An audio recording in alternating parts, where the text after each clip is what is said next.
பொரிச்ச சிக்கனை தான் தனியாக ஒரு பிளேட்டில் நம்ம எடுத்து வச்சுக்கிடுவோம்.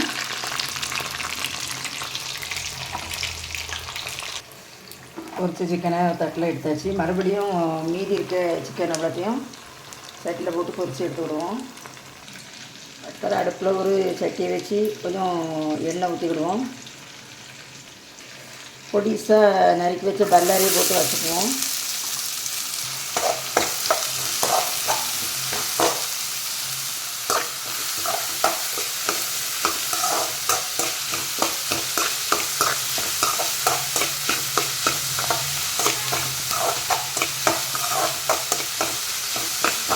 இந்த சிக்கன் மசாலா செய்கிறதுக்கு வந்து வெங்காயம் வந்து கொஞ்சம் நல்லா வசனா தான் டேஸ்ட்டாக இருக்கும்.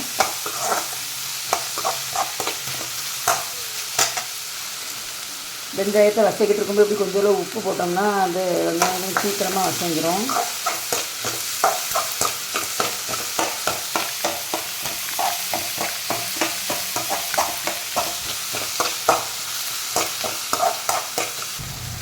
அப்புறம் ஒரு பெரிய தக்காளி பழமும் 2 மிளகாயும் இப்படி வெட்டி வச்சு அதையும் உள்ளே போட்டு நல்லா வசக்கணும்.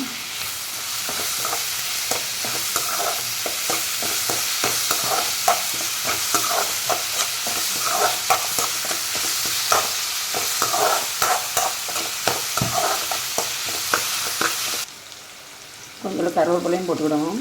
போட்டு நல்லா வசக்கணும்.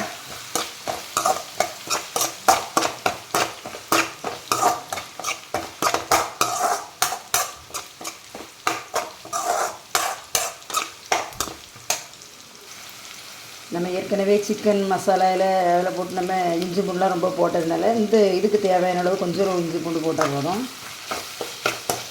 அதை நல்லா வசக்குவோம். பச்சை ஸ்மெல் போகிறது வரைக்கும் நல்லா வசக்கிடுவோம்.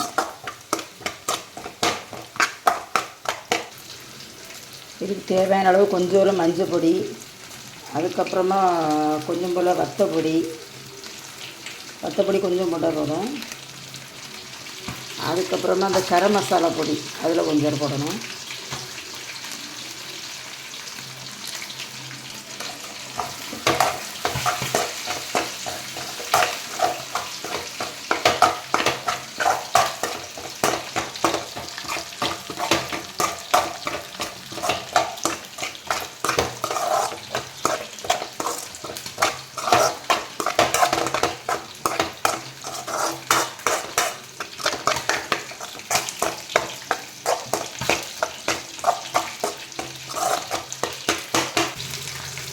கொஞ்சம் தண்ணி ஊற்றி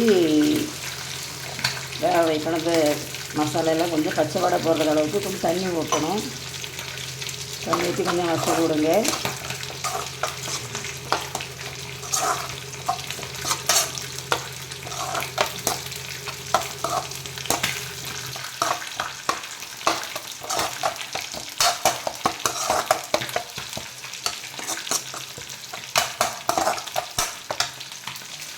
நம்ம ஏற்கனவே சிக்கனில் வந்து நல்ல உப்பெல்லாம் கரெக்ட் தேவையான அளவு போட்டு தான் நம்ம பொரிச்சுக்கிட்டு இருக்கோம்.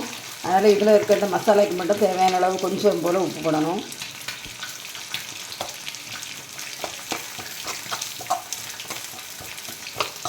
சிக்கனை கொஞ்சம் வித்தியாசமாக நம்ம எப்பவும் ஒரே டைப்பில் செஞ்சு சாப்பிட்றதுக்கு இப்படி கொஞ்சம் வித்தியாசமாக செஞ்சு சாப்பிட்டு பார்த்தோம்னா டேஸ்ட்டே வேறு லெவலில் இருக்கும். ஒரு ட்ரை பண்ணி பாருங்கள் எல்லோரும்.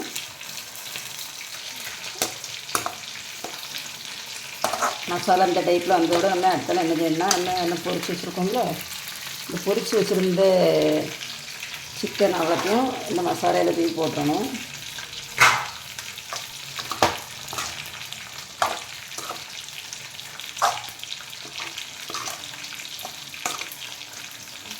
இது செய்து சாப்பிட்டு பாருங்கள், சூப்பராக இருக்கும் ஃப்ரெண்ட்ஸ்.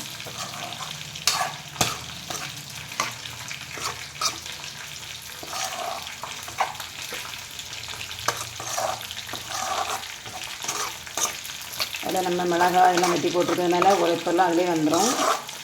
சூப்பராக இருக்கும் சாப்பிட்றதுக்கு. அதிகமாக கொஞ்சம் காரம் கூடலாம் தேவைப்பட்டுருவாங்க, கூட கொஞ்சம் வேணால் வத்தப்பொடி போட்டுக்கோங்க. நான் போட்டிருக்க அளவு வந்து கரெக்டாக இருக்கும்.